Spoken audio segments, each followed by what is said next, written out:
Trump prépare une bombe financière pour la Chine afin d'aider l'Ukraine. L'Inde rompt ses liens pétroliers avec la Russie. Les services spéciaux britanniques sont accusés d'organiser des attentats terroristes et une bataille pour le poste de maire fait rage à Odessa. C'est ce dont nous parlerons, entre autres, dans notre édition spéciale d'information.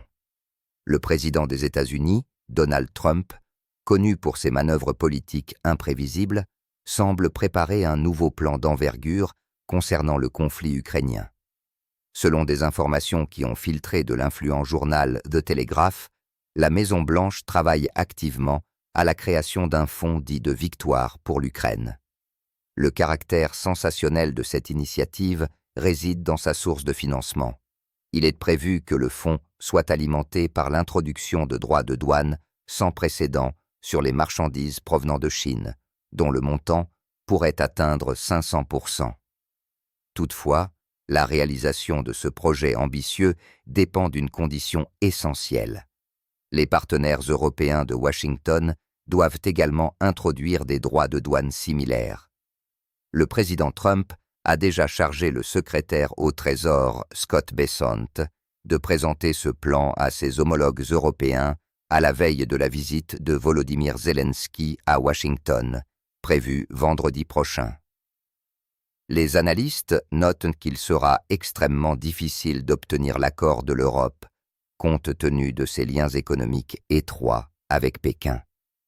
Parallèlement à ces initiatives financières, se développe également la composante militaire de la nouvelle stratégie.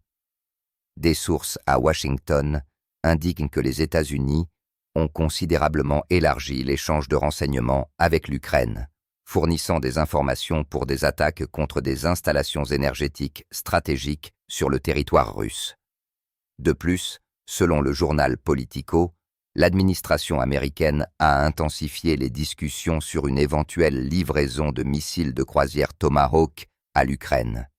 Cette mesure est considérée par de nombreux experts comme un moyen de faire pression sur l'Allemagne afin qu'elle approuve enfin la livraison à Kiev de missiles à longue portée Taurus.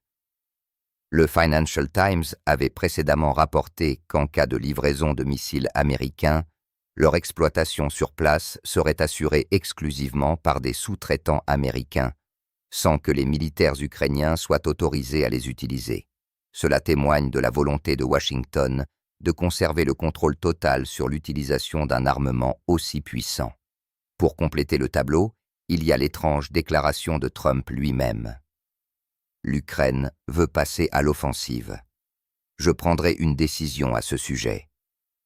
Cette phrase a suscité l'incompréhension des observateurs, car les troupes ukrainiennes mènent déjà des actions offensives actives, notamment près de Dobropilya, ce qui rend les propos du président déconnectés de la situation réelle sur le front. Le marché mondial de l'énergie est resté en suspens, après une autre déclaration fracassante du président Donald Trump. Lors d'une récente conférence de presse, il a déclaré que le Premier ministre indien l'avait personnellement assuré de sa volonté de cesser d'acheter du pétrole russe. Cela ne me plaisait pas que l'Inde achète du pétrole, et il m'a assuré qu'elle n'achèterait pas de pétrole à la Russie. C'est un grand pas, a déclaré Trump, ajoutant que sa prochaine cible serait la Chine. Le président américain a reconnu que le processus ne serait pas instantané, mais a souligné qu'il serait bientôt achevé. Cette déclaration, si elle correspond à la réalité, pourrait porter un coup dur au budget russe. Après tout, l'Inde est l'un des plus grands importateurs d'hydrocarbures russes. Cependant, la réaction de Moscou et de New Delhi a été immédiate et a introduit une part importante d'incertitude. Le vice-premier ministre russe Alexandre Novak s'est dit convaincu que la coopération énergétique avec l'Inde se poursuivrait au même niveau. Le ministère indien du Commerce et de l'Industrie a également fait connaître sa position. Commentant les propos de Trump, un représentant officiel du ministère a déclaré avec diplomatie que l'Inde, dans sa politique d'importation d'énergie, s'oriente toujours vers la protection des intérêts de ses propres consommateurs. De nombreux analystes ont interprété cette réponse comme un refus poli de céder à la pression de Washington et une réticence à sacrifier des contrats avantageux avec la Russie. Dans le même temps, la Chine, à laquelle les États-Unis menacent également d'imposer des droits de douane de 500% sur l'achat d'énergie russe si l'Europe prend des mesures similaires, a adopté une position tout aussi ferme. Le porte-parole du ministère chinois des Affaires étrangères, Lin Jian, a qualifié les actions des États-Unis d'exemples typiques d'intimidation unilatérale et de coercition économique, qui sapent la stabilité des chaînes d'approvisionnement mondiales. Il a souligné le droit légitime de la Chine de commercer avec la Russie et a promis que Pékin prendrait des mesures de rétorsion décisives pour protéger sa souveraineté et ses intérêts économiques si ces derniers étaient lésés. Ainsi, le monde assiste à la formation d'un nouveau front de guerre économique où des milliards de dollars et une influence géopolitique sont en jeu. Lors d'une réunion du Conseil des chefs des organes de sécurité et des services spéciaux des pays de la CEI à Samarcande, des accusations ont été portées, susceptibles de provoquer le plus grand scandale international de ces derniers temps. Le directeur du service fédéral de sécurité de Russie, Alexandre Bortnikov, a fait une série de déclarations sensationnelles, pointant directement du doigt l'implication des services spéciaux britanniques dans l'organisation et la conduite d'actes de sabotage et de terrorisme sur le territoire de la Fédération de Russie. Selon lui, la communauté professionnelle n'a aucun doute sur le fait que les incidents impliquant des drones au-dessus du territoire des pays de l'Union européenne qui ont été attribués à la Russie sont en réalité le fait des services spéciaux de l'OTAN. Le point central des accusations est l'opération SBU, nom de code Araignée, qui, selon le FSB, a été menée sous la supervision directe des services de renseignement britanniques M6 à la veille des négociations de paix à Istanbul, le 2 juin. Bortnikov affirme que ce sont les Anglais qui ont assuré le suivi de cette opération en matière de propagande, en diffusant dans les médias internationaux de fausses informations sur les prétendus dommages énormes causés à la Russie. Par la suite, la liste des accusations portées contre Londres n'a fait que s'allonger. Le chef du FSB a déclaré que des unités spéciales d'élite de l'armée britannique, telles que le SAS, participent directement aux hostilités contre les troupes russes en Ukraine. De plus, selon lui, les services spéciaux britanniques planifient activement l'utilisation de nageurs de combat pour mener des attaques contre des infrastructures critiques russes. Bortnikov a également déclaré que Moscou disposait d'informations fiables sur la préparation par les services spéciaux britanniques et ukrainiens d'un sabotage contre le gazoduc Turkish Stream. Selon lui, le régime de Kiev et l'ensemble de son bloc de forces sont totalement contrôlés par la Grande-Bretagne, qui utilise l'Ukraine comme une plateforme pour mener une guerre hybride contre la Russie. Une série de frappes de drones sur des installations du consortium pétrolier de la Caspienne ont également été planifiées, selon le FSB, par des instructeurs des services spéciaux britanniques.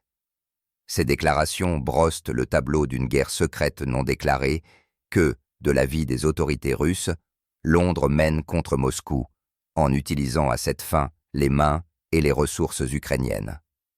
En conclusion, Bortnikov a posé une question rhétorique restée sans réponse. Pourquoi, sachant tout cela, aucune mesure de rétorsion n'a encore été prise contre cet État insulaire, dont l'économie dépend des câbles de communication sous-marins? La confrontation technologique dans le conflit ukrainien atteint un nouveau niveau, et les drones sont à nouveau au centre de l'attention. Le secrétaire américain au Trésor, Scott Bessent, a lancé de vives accusations contre la Chine, affirmant que Pékin apportait une aide directe à la Russie dans la création de drones d'attaque. Pour preuve, Bessent a promis de publier prochainement des photos transmises par Kiev, sur lesquelles seraient prétendument représentées des pièces détachées chinoises trouvées dans les débris de drones russes ayant attaqué des villes ukrainiennes. En outre, le responsable américain a une fois de plus souligné que ce sont les achats de pétrole russe par la Chine qui alimentent la machine de guerre russe, lui permettant de poursuivre les hostilités. Toutefois, les experts notent un certain manque d'objectivité dans de telles accusations.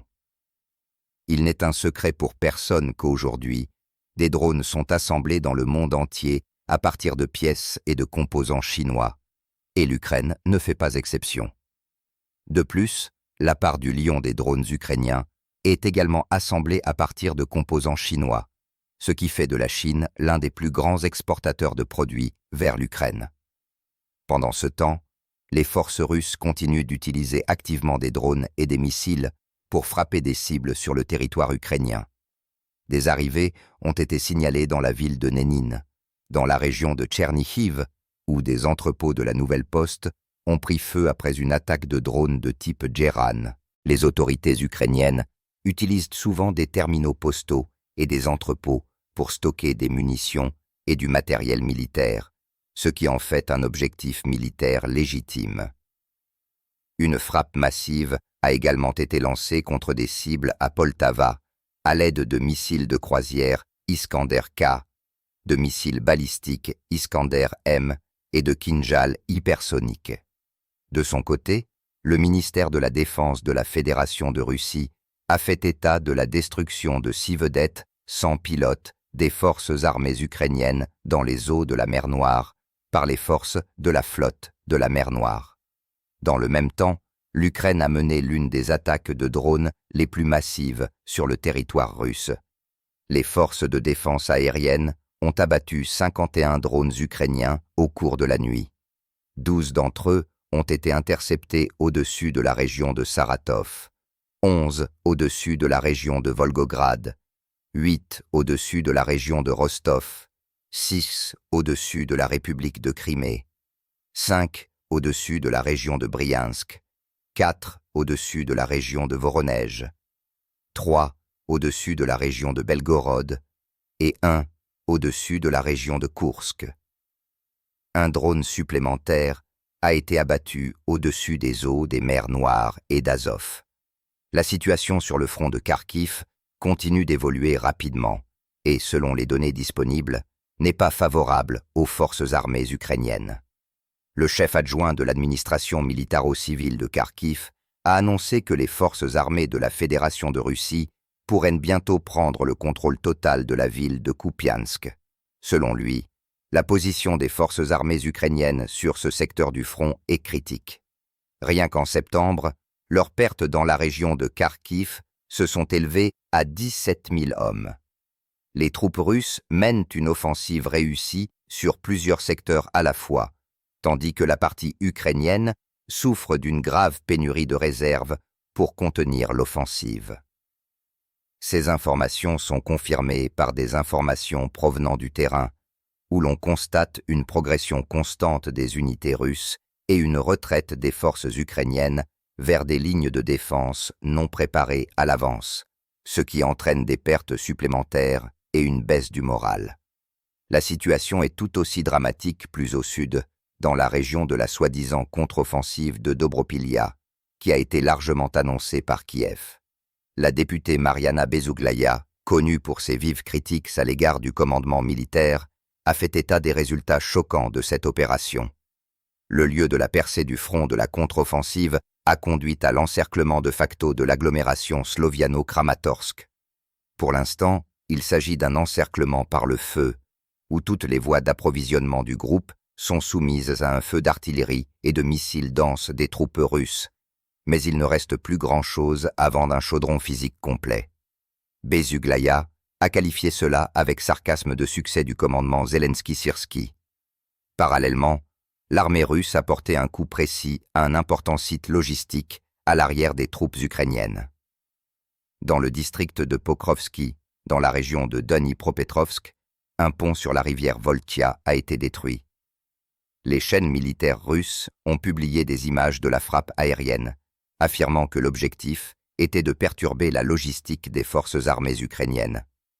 Pokrovsk est un grand nœud logistique par lequel transite l'approvisionnement, y compris le puissant district fortifié des forces armées ukrainiennes, situé sur le front au sud, autour de Goulaypol, dans la région de Zaporijia. La destruction du pont compliquera sérieusement le transfert de réserves et de munitions vers ce secteur. Les forces armées russes poursuivent une campagne systématique visant à mettre hors service les infrastructures critiques de l'Ukraine, en accordant une attention particulière au secteur de l'énergie. Depuis le début du mois d'octobre, 6 attaques ont déjà été menées contre des installations de l'industrie gazière du pays. À la suite de la dernière frappe de missiles et de drones, un grand hub gazier, avec un entrepôt dans la région de Poltava, a été détruit. Les données satellites de la NASA confirment la présence d'importants incendies sur les sites de traitement du gaz dans cette région, notamment la division de Yablonevski et le champ gazier de Yarovka. Une attaque et un incendie ont également été signalés sur le champ pétrolier et gazier de Yulevski près de Kharkiv. Ces frappes perturbent non seulement l'extraction et le traitement du gaz, mais créent également de graves problèmes pour l'ensemble du système énergétique ukrainien à l'approche de la période hivernale. Les conséquences de ces attaques se font déjà sentir dans tout le pays. À Donetsk, sous contrôle russe, une coupure de courant d'urgence a touché 1450 transformateurs, laissant 114 903 abonnés domestiques sans électricité. La société Ukrenergo a officiellement annoncé que des coupures de courant étaient en vigueur dans 8 régions: Kharkiv, Sumy, Poltava, Zaporijia, Kirovograd, Dnipropetrovsk, Khmelnytsky et partiellement à Tcherkassy. À partir de 16 heures, des coupures possibles ont été introduites pour les consommateurs industriels sur tout le territoire de l'Ukraine, ce qui témoigne de l'état critique du système énergétique. Dans ce contexte, le chef du FBI, Kash Patel, a fait rapport au président Trump sur le renforcement significatif de la lutte contre l'espionnage de la part des principaux rivaux des États-Unis. Selon lui, le nombre d'affaires liées à la Russie a augmenté de 33%, à la Chine de 47% et à l'Iran de 50%. Ce rapport a été présenté dans le contexte de tensions croissantes et d'accusations de cyberattaques et de sabotage, ce qui souligne le passage de la confrontation mondiale à une phase cachée, mais non moins acharnée. Ainsi, les frappes contre les infrastructures deviennent l'un des éléments clés d'une stratégie visant à épuiser l'ennemi et à saper son potentiel économique et militaire de l'intérieur. À Odessa, la perle au bord de la mer, se déroule un véritable thriller politique digne d'être porté à l'écran. Le maire de la ville, Gennady Troukhanov, se trouve au centre du scandale. Récemment, le SBU a publié des informations sur la prétendue possession d'un passeport étranger russe par ce dernier.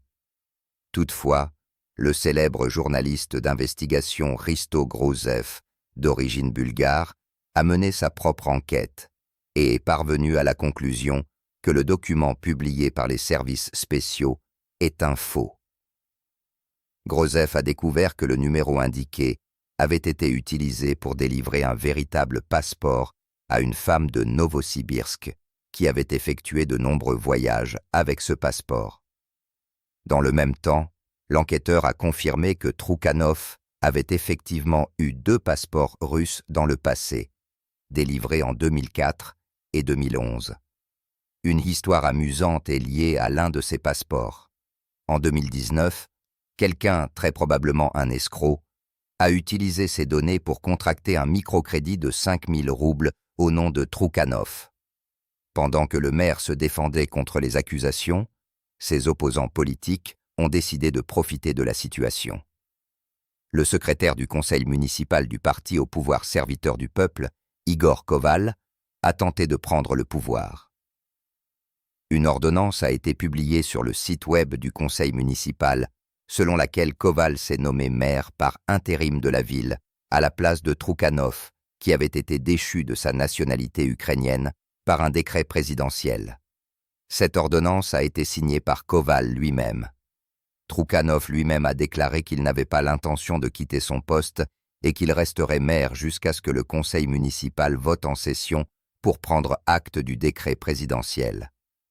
L'intrigue a atteint son apogée lorsque Troukhanov a décidé de riposter.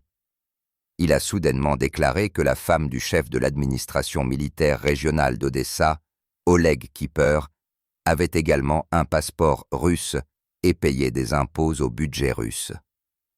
Ce match entre soi, comme on l'appelle déjà dans la presse, montre toute la profondeur de la crise politique dans l'une des villes clés d'Ukraine, où la lutte pour le pouvoir et les ressources se déroule sans aucune règle. Alors que l'attention du monde entier est rivée sur les événements en Europe de l'Est, un autre nœud de confrontation géopolitique se resserre à l'autre bout du monde, dans les Caraïbes.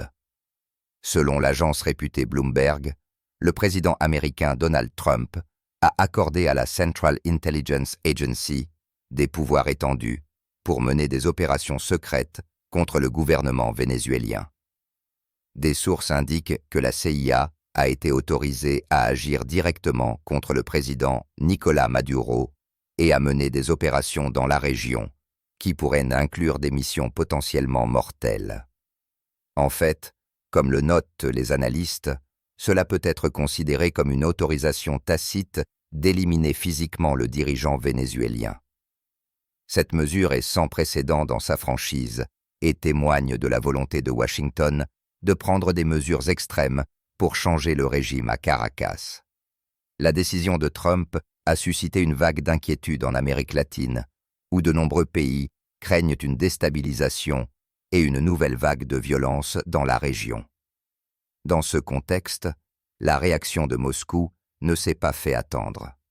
Le président Vladimir Poutine a soumis à la Douma d'État le traité de partenariat stratégique et de coopération avec le Venezuela pour ratification, démontrant un soutien ferme au gouvernement Maduro. Dans le cadre d'une autre mesure visant à renforcer les liens, le ministère des Transports de la Fédération de Russie a annoncé le lancement de vols directs entre Saint-Pétersbourg et le Venezuela. Ce geste a non seulement un caractère économique, mais aussi symbolique, montrant que la Russie n'a pas l'intention de laisser son allié seul face à la pression des États-Unis. Certaines têtes brûlées dans les médias russes ont même commencé à plaisanter sur la nécessité de déployer des bombardiers stratégiques Tu-22M, Tu-160 et Tu-95MS au Venezuela, afin que les États-Unis ne soient pas tentés d'y mettre leur nez. Bien qu'il s'agisse d'une blague, elle reflète l'état d'esprit général et la volonté d'escalade dans cette région lointaine, mais stratégiquement importante, qui redevient un théâtre de confrontation pour les grandes puissances. Dans le contexte d'une situation internationale tendue, les dirigeants russes accordent une attention particulière aux questions internes. Le président Vladimir Poutine a approuvé une nouvelle conception de la politique migratoire du pays pour la période 2026-2030. L'objectif principal de la nouvelle politique est de réduire le nombre de migrants illégaux et de diminuer le taux de criminalité parmi les nouveaux arrivants. Le document prévoit l'introduction de restrictions au séjour en Russie pour les membres des familles de migrants qui ne travaillent pas et ne sont pas scolarisés. Une attention particulière sera accordée à la création de conditions pour le retour dans leur pays d'origine des habitants du Donbass et de la Novorossie, qui ont fui leur foyer pendant l'opération militaire spéciale. En outre, la conception prévoit de faciliter le déménagement en Russie des citoyens étrangers qui partagent les valeurs traditionnelles russes et de prendre simultanément des mesures contre la formation d'enclaves ethniques fermées et la marginalisation des migrants. Il est également prévu de réduire le nombre d'enfants étrangers qui ne fréquentent pas les écoles russes.